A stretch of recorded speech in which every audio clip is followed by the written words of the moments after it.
年、2006年、2007年、2010年、2004年受邀表演敬獻俾朱拉蓬公主同烏倫拉公主。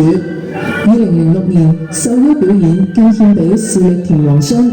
除咗敬獻皇室貴族之外，1995年我哋仲受邀表演舞獅，歡迎以李瑞元為代表嘅中國顧問團。1993年，我哋嘅舞獅團隊作為文化形象大使出訪去少林寺表演。2000年出席中泰建交25週年慶祝活動，分別去咗中國北京、成都、廣肇。2005年出席中泰建交30週年，去咗中國汕頭、西雙版納。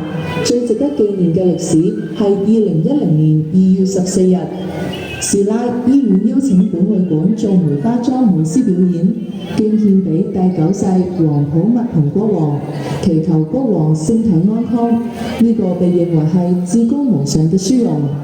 2016年，即係會館成立121週年，會館根據《三國演義》做咗9頭獅頭表演。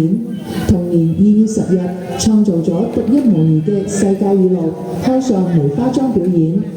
2016年2月2日，本會館響北欖坡市政府敬獻醒獅表演，慶祝9世皇88歲誕辰同皇后83歲誕辰，總共100頭醒獅。